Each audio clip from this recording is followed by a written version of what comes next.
Las deudas ilegítimas en el sur global y la responsabilidad del Fondo Monetario, el Banco Mundial y el G7. Hace un momento uno de los espectadores que tenemos ahí en el programa pues nos estaba diciendo que qué bueno que abordemos este tipo de aspectos, era Miguel Valdés. Pues vamos ahora, Miguel, a abordar este tipo de aspectos y para eso está con nosotros para una entrevista la economista Deyanira Navarrete. Ella es especialista en economía ambiental y ecológica. Además, es académica de la Facultad de Economía de la UNAM y es integrante de la colectiva Rebelión Científica. Muy buenos días, Deyanira, ¿cómo estás? Buenos días. Pues vamos a abordar este tema porque es relevante en varios aspectos. Tenemos ahí esta cuestión de las deudas que son ilegítimas para los países del sur global, ahora se les denominan así, antes eran países en vías de desarrollo, antes eran países subdesarrollados y dependientes, en fin, se le ha cambiado esta forma de denominarle a los países, pero lo que no ha cambiado es justamente la deuda que constantemente va incrementando por este tipo de políticas que establecen estas instituciones internacionales, estas instituciones multilaterales como el Fondo Monetario Internacional, el Banco Mundial principalmente. ¿Qué es lo que nos puedes decir, un panorama general sobre este tipo de políticas de ajuste estructural que aplican en los países subdesarrollados? Bueno, ha ido cambiando a lo largo de los tiempos. Como sabemos, el Fondo Monetario Internacional y el Banco Mundial fueron organismos, instituciones financieras que se crearon en la década de los 40, ¿no? Como un acuerdo dentro del Bretton Woods. Y ahí quienes participaron y pusieron los lineamientos para estas instituciones pues era Estados Unidos y gran parte de Europa. Entonces ellos pusieron ahí esta iniciativa como un control del capital financiero que iba a estar respaldado por el oro y por economías, digamos que ellos eran los que representaban las economías más fuertes. Ya después, todos los procesos que llevaron hacia la década de los 70, que todos sabemos que vino la crisis económica mundial y los precios de petróleo, entonces todos estos ajustes hicieron que se rompiera la paridad con el oro y entró como la moneda poderosa a nivel mundial a todos los intercambios, pero sobre todo para las deudas entre los países, se posicionó el dólar. Y entonces, toda esta situación a nivel global que se estaba viviendo, pues sale como iniciativa de lo que llamamos ahora el Sur Global, digamos, integrado en ese momento, en 1974, por 77 países que se nombran como el G7, hacen un llamado en la Asamblea General de la ONU a que se genere un nuevo orden económico internacional, también conocido como el NOEI. De este se conoce mucho. ¿Por qué? Porque ellos lo que estaban pidiendo era de, ante la situación de vulnerabilidad del sur global, pues se regularan la incidencia de las corporaciones en los países, que se nacionalizaran y se protegieran bienes y recursos. También hacían una iniciativa de que se protegieran países y sectores con tarifas, como siempre lo ha hecho Estados Unidos y otros países, ¿no? Pero también mencionaba, por ejemplo, de que se protegiera las inversiones, que hubiera una distribución más equitativa, ¿no? En términos de nivel de desarrollo económico en ese momento, que era el tema que se hablaba. Pero la respuesta pues fue negativa, ¿no? O sea, no se les iba a dar esa oportunidad de igualdad a 77 países que estaban sufriendo los estragos de la desigualdad en un periodo que estaba remontando otra vez el liberalismo. Y bueno, tanto el Fondo Monetario Internacional, el Banco Mundial, que ahora ya estaban agarrando más fuerza y poder a través del dólar con Estados Unidos, promovieron para contrarrestar esta propuesta de los G77, que se hiciera el G7. Y bueno, de estos países ya sabemos quiénes integran el G7, ¿no? Estados Unidos, Gran Bretaña, Canadá, Francia, Italia, Alemania y Japón. Y ellos lo que proponen es totalmente contrarias, ¿no? Promueve que hay pobreza en los países que entonces necesitan tener una inversión de apoyo para el desarrollo, para salir de la crisis, lo que también empezó a considerarse ahí como los inicios ya del neoliberalismo y que se promovían, por ejemplo, las privatizaciones de las empresas paraestatales, empresas estratégicas, la liberalización del comercio, ¿no? A través de esta fortaleza de las monedas, que quiere decir que quitarle la regulación, ¿no? Este poder de incidencia del gobierno y la soberanía. También, al ser este libre comercio, pues reducir los impuestos a toda esta incidencia de empresas extranjeras, que sobre todo iban a ser empresas de estos mismos países del G7, y obviamente hacer y firmar acuerdos de tratado de libre comercio donde esta inversión entrara sin ninguna regulación ante ley de inversiones o leyes estratégicas, ¿no? O sea, leyes en recursos específicos. Por ejemplo, de ahí emana estas ideas de que después se fortaleció en los 80 como la ley minera. Entonces, bueno, eso viene como la historia de estas instituciones, pero ahora es cómo se ha montado esta posición de poder que tienen, ¿no? O sea, eso va en los 70, en los 90 comienza la globalización, empiezan a incidir con esta misma idea, ¿ya? Pero masivamente con acuerdos internacionales de libre comercio. Incrementan las desigualdades y están endeudando a los países considerados del sur global. Y justo este año cumplen pues 80 años de haberse inaugurado, y lo están haciendo en una reunión justo esta semana, entre el 21 y el 27 de octubre, en Estados Unidos, en Washington, D.C. Ahí más bien están viendo cómo ahora reestructuran estas deudas que siempre habían vendido a los países del sur global con estas ideas de desarrollo a través de libre mercado exacerbado, ¿no? Entonces, bueno, un poco dando algunas cifras, digamos, en qué momento estamos, ¿no? Y por qué también es un círculo vicioso en donde todos estos préstamos de todos estos años no han ayudado al desarrollo del sur global, ¿no? Ese siempre fue el lamento, pero todo lo contrario, servían para que las inversiones llegaran de ellos, de sus propios proyectos de desarrollo tecnológico. Entonces era condición indispensable que no hubiera desarrollo en el sur global. Esto implicó la devastación ambiental y la extracción de los recursos que tenemos en el sur global, que nos deja en esta situación actual. Y por ejemplo, el G7 concentra, solo estos 7 países, 10% de la población mundial, pero de esta población, solo el 60% de gases de efecto invernadero, que ya sabemos pues, que es responsable de la crisis climática que tenemos hoy en día. Entonces, muy poca población genera más devastación y más crisis. Pero por el otro lado, las consecuencias más devastadoras, pues las estamos absorbiendo nosotros. Por ejemplo, el 98% de las muertes derivadas de la crisis climática y el costo propio de esta crisis climática en huracanes, vulnerabilidad y otras cuestiones, pues proviene del sur global.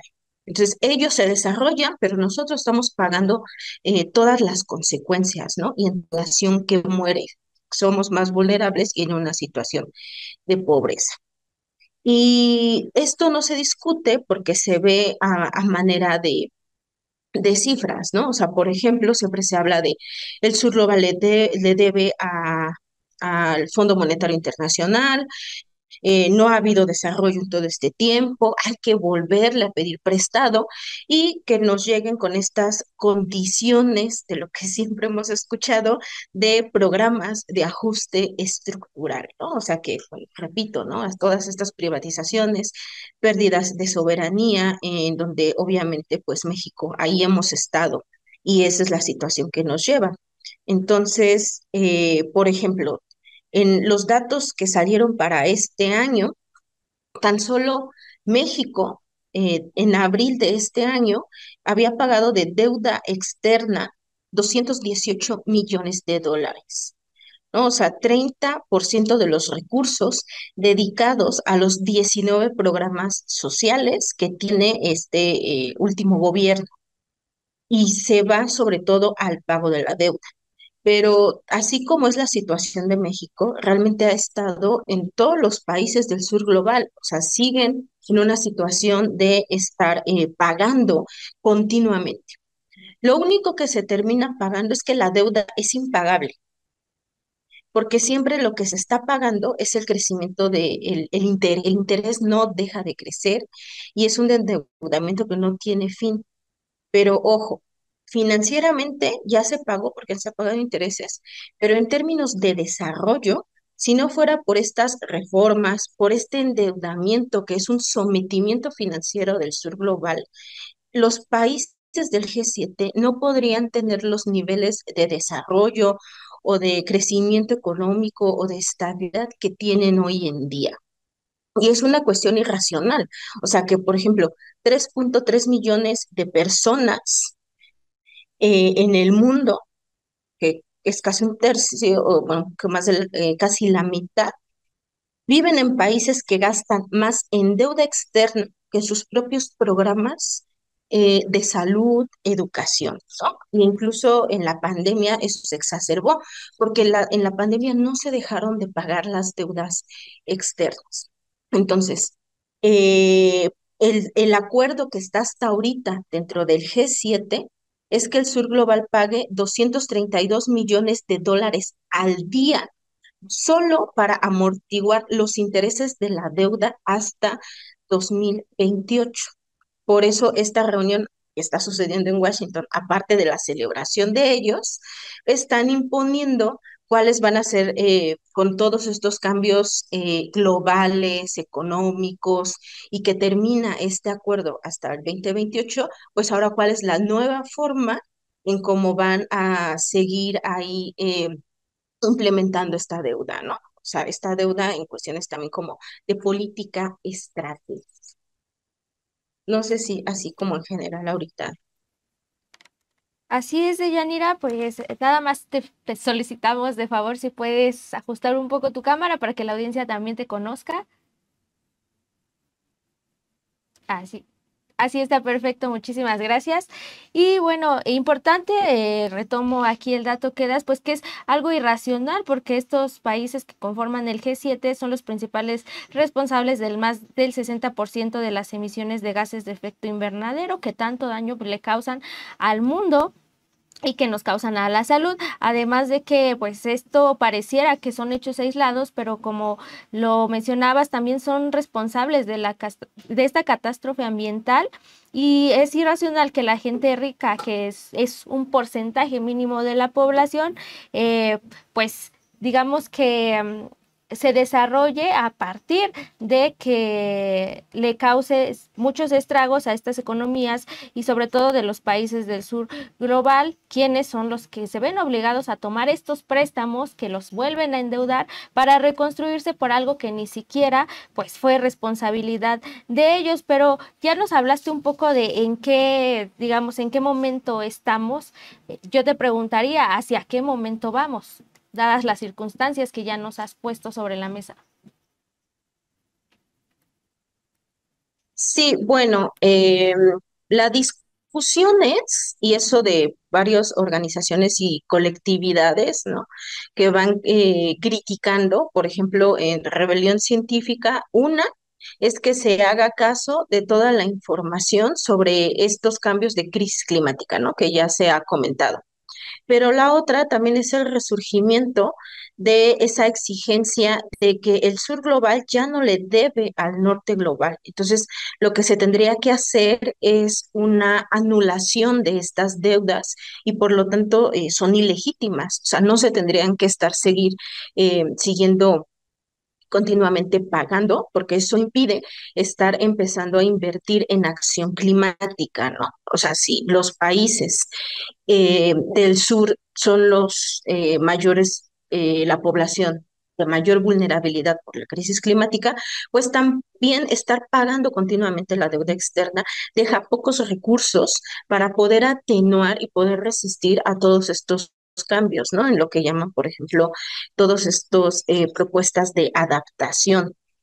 Y eso se ha visto, ¿no? Con todos los incidentes que ya en los últimos años ha estado pasando, no hay recursos. Y ahorita una de las cuestiones que está promoviendo, por ejemplo, el Norte Global es esta idea de, bueno, finanzas sostenibles, pero pues, ¿a dónde van las finanzas sostenibles si son muy pocos porcentajes de presupuesto? Aunque se tengan ideas y propuestas de transversalización, realmente dentro de los sectores, pues no hay un cambio de fondo y estructural para hacer una transición desde la propia sociedad y la economía. Entonces, ir por la misma receta es a lo que quisiera llegar, es un error, ¿no? O sea, ya no se tendría que estar pagando la deuda, está un movimiento internacional justo que va por anulación del pago de la deuda para que ese dinero se invierta en fortalecer a los países, en las necesidades que tenga, en los cambios y en las transiciones de los sectores socioeconómicos, pero también a enfrentar ya los cambios que se están viviendo dentro de la crisis. Y otra de las cuestiones es que estas instituciones ya no son un referente, bueno, nunca lo han sido, ¿no?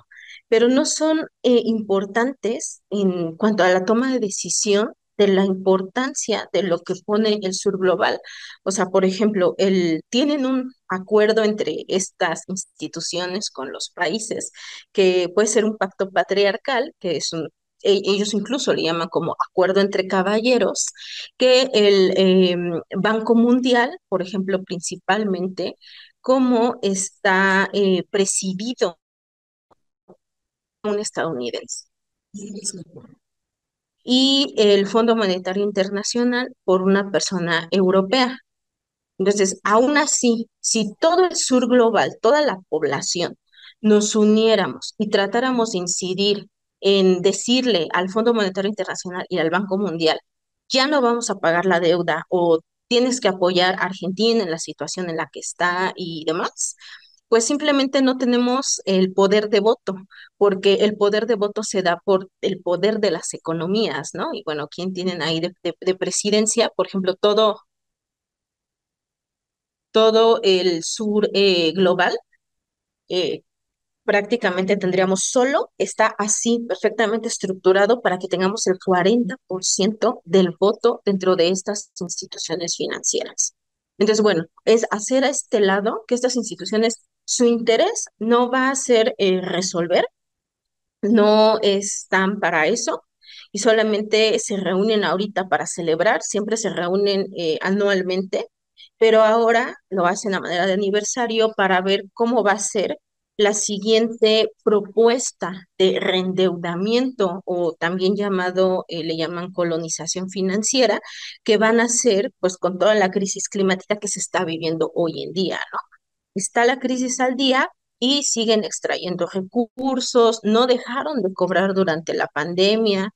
eh, y bueno, dentro de las propuestas es esta, ¿no? O sea, hacer caso a los estudios científicos, el momento de crisis climática en la que estamos, hacer acciones ya contundentes y no pagar, dejar ya esta deuda ilegítima, ¿no? Que tenemos para empezar a hacer cambios verdaderos, porque la transición es costosa, ¿no? O sea, más allá de cuestiones políticas, también requiere inversión, en la población, en los apoyos que necesita, ir cambiando de sectores económicos, de que vayan teniendo una cierta transición para ver a dónde se dirigen, obviamente necesitan de este financiamiento. Pues es importante esto último con lo que cierra porque nos habla de una crisis que es estructural del capitalismo, una crisis que cada vez se agrava mucho más, lo hemos visto acá en otras emisiones, la crisis climática es algo que va a tener repercusiones, de hecho ya las tiene en nuestras economías, en la población y en la dinámica de la economía global. Quería solamente preguntarle y decirle en dónde podríamos seguir los estudios y pues que nos diga ahí las redes sociales si es que tienen para seguir este tipo de análisis para finalizar ya la entrevista. Sí, muchas gracias. Bueno, en las redes sociales pueden buscar información sobre la crisis climática en Rebelión Científica México, y en Deuda por el Clima México sobre la anulación de las deudas ilegítimas, ¿no? Ahí también hay información de México y de otros países, así como las propuestas que se vienen el próximo año, porque, bueno, nada más hay un pequeño paréntesis, se van a hacer ciertas campañas que son sobre el año del jubileo, que este es un año que se hace cada 25 años, en donde se hace un llamado a que se anule la deuda. Eso ya pasó en el 2000, ahora va a ser en el 2025 y bueno, va a haber muchas propuestas, también acciones pacíficas, ¿no? Y tejiendo pues toda una red de personas interesadas y ahí, bueno, nos pueden contactar a toda la red en la que estamos por si quieren tener más información, está totalmente a disposición, invitaciones, articulación también para participar en varias de estas acciones que se van a estar programando. Pues muchas gracias por esta entrevista, por la invitación que nos hace también a seguir este tipo de información, porque a la audiencia pues siempre le es importante, le es interesante este tipo de temas. Le agradecemos mucho por su tiempo y esperamos seguir contando con futuras entrevistas con usted. Sí, a ustedes por la invitación. Muchas gracias. Muchas gracias. Ahí estuvo con nosotros la economista Yanira Navarrete, es especialista en economía ambiental y ecológica, académica también de la Facultad de Economía. Pues datos espeluznantes de este tipo de aspectos de la deuda que en algunas ocasiones se bromeaba con este tipo de aspectos porque no era la deuda externa, sino era la deuda eterna, esta deuda impagable que ponen este tipo de instituciones financieras a los países del sur global.